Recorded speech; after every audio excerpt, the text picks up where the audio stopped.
Welcome to Technology Village channel. I am Mohammad Ibrahim, CEO and founder of Technology Village. देखिए, मैं एक videos की series start कर रहा हूँ जिसके अंदर कोई भी बंदा वेबसाइट डेवलपमेंट कंपनी का बिज़नेस स्टार्ट करना चाहता है तो मैं उसको सारे एक्सपीरियंसेस शेयर करूँगा अपने, जो मुझे 4 साल के अंदर आए हैं।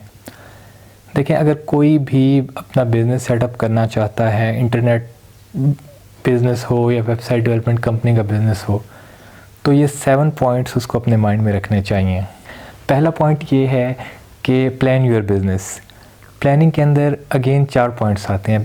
पहला ये कि अगर वो स्टार्ट करता है तो उसकी स्पॉन्टेनियस कॉस्ट आएगी। सेकंड चीज़, उसकी ऑनगोइंग कॉस्ट आएगी।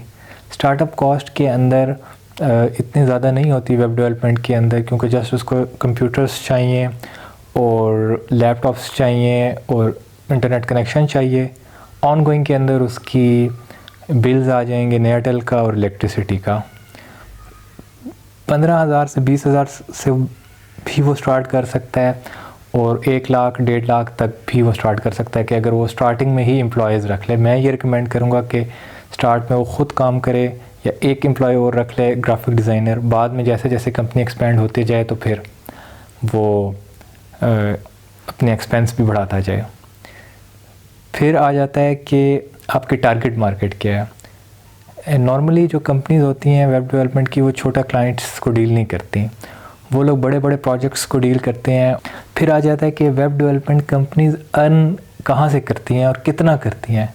देखें, छोटे प्रोजेक्ट को अगर वो अर्ली भी रेट लेंगे तो $50 से $100 तक वो ईज़िली ले लेती हैं। कोई बड़ा प्रोजेक्ट होता है तो $1,000, $2,000, $5,000, $10,000 तक भी आपके वेबसाइट डेवलपमेंट के कस्टम के प्रोजेक्ट्स चले जाते हैं। कस्टम क्या होता है, CMS क्या होता है, ये मैं आपको अपनी नेक्स्ट वीडियोज़ में बताऊंगा। उसके बाद आ जाता है कि आपके बिज़नेस का नाम बहुत इंपॉर्टेंट होता है। कि जैसे मेरी कंपनी का नाम है टेक्नोलॉजी विलेज। टेक्नोलॉजी विलेज का मैं अब जितने भी क्लाइंट्स को नाम बताता हूँ तो उनको टेक्नोलॉजी तो मोस्ट प्रोबेबली भूल जाते हैं, लेकिन वो ये कहते हैं कि हाँ अच्छा वो विलेज से बात कर रहे हैं। तो अब अपनी कंपनी का नाम इतना यूनिक रखें कि वो याद करवाने में आपको क्लाइंट्स को आराम से ईजी रहे आपके लिए। ये तो आपके हो गए प्लानिंग योर बिज़नेस के 4 पॉइंट्स। सेकंड पॉइंट आपका ये आ जाता है कि आप अपनी कंपनी को SCCP से रजिस्टर करवाएं।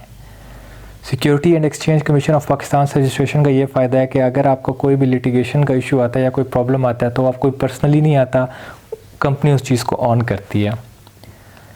SCCP से रजिस्ट्रेशन बहुत इजी है। आप ऑनलाइन बैठ के अपना नाम रिज़र्व करवा सकते हैं और आपको जस्ट एक दफ़ा जाना पड़ेगा उनके ऑफिस, अपना डॉक्यूमेंट सबमिट करवाने पड़ेंगे और वो आपको विद इन नो टाइम 4 से 5 दिन के अंदर दे देंगे। हाँ, सेकंड ऑप्शन ये है कि आप किसी एजेंट के थ्रू जाके विद इन अ डे भी SCCP से रजिस्टर करवा सकते हैं। थर्ड स्टेप आ जाता है कि आप अपना फेडरल बोर्ड ऑफ रेवेन्यू से रजिस्टर करवाएं, FBR से।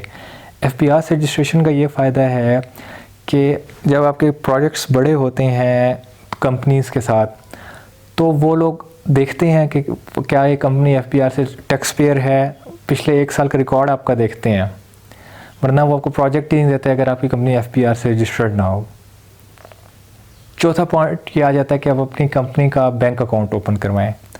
बैंक अकाउंट इसलिए इम्पॉर्टेंट है कि जब आपकी क्लाइंट्स के साथ डीलिंग होती है तो वो आपकी कंपनी का चेक दे देते हैं, वो आप कंपनी में डिपॉजिट करवाना पड़ता है और उसके बाद आपको पेमेंट मिलती है। 5वां पॉइंट ये है कि आप अपने कंपनी के अकाउंट्स मेंटेन करें। बहुत ज़्यादा softwares free of cost internet पे पड़े हैं, आप कोई भी ढूंढ लें और उसको साथ अपनी जितने भी आपकी पैसे कितने आ रहे हैं, पैसे कितने जा रहे हैं, एक एक चीज़ का रिकॉर्ड आपके पास होना चाहिए। क्योंकि मैंने ख़ुद 1 साल यही गलती की है कि मेरे पैसे किधर से आ रहे थे, मेरे पैसे किधर जा रहे थे, मुझे उसका कोई आइडिया नहीं था। 1 साल बाद जाके मुझे पता चला कि यार मुझे हर महीने 4-4, 2-2, 3-3 लाख आता है, ये जाता है कहाँ जाता है नहीं पता। आपको पहले दिन से ही अपनी कंपनी का रिकॉर्ड मेंटेन करना पड़ेगा। छठा पॉइंट ये आ जाता है कि आप अपनी कंपनी की ब्रांडिंग करें, लोगों को पता हो आपकी कंपनी के बारे में। अगर आपको कोई एक स्टार्ट में आपको प्रोजेक्ट लेना मुश्किल है, स्टार्टिंग में कैसे प्रोजेक्ट लेते हैं, बड़े प्रोजेक्ट्स कैसे लेते हैं, इसकी मैं आप लोगों के लिए एक और वीडियो बनाऊंगा। लेकिन अगर आपका पास एक दो प्रोजेक्ट्स भी आते हैं, सिर्फ आपके पास एक किसी डॉक्टर्स का प्रोजेक्ट आता है, तो आप बाकी डॉक्टर्स को टारगेट करें, उनको कहें कि यार देखिए हमने ये इसका प्रोजेक्ट बनाया हुआ है और अगर आप हमें सर्विसेज हमसे लें तो हम आपको इस जैसा या इससे भी अच्छा बना के दे देंगे। सातवां पॉइंट ये आता है कि आप अपनी कंपनी की वेब प्रेजेंस बहुत ज़्यादा रखें, क्योंकि अगर आपको कोई भी क्लाइंट प्रोजेक्ट देता है तो वो सबसे पहले देखेगा कि आपकी अपनी कंपनी की क्या आप वेबसाइट कैसे बनी हुई है और वो गूगल के अंदर किस रैंक पे है।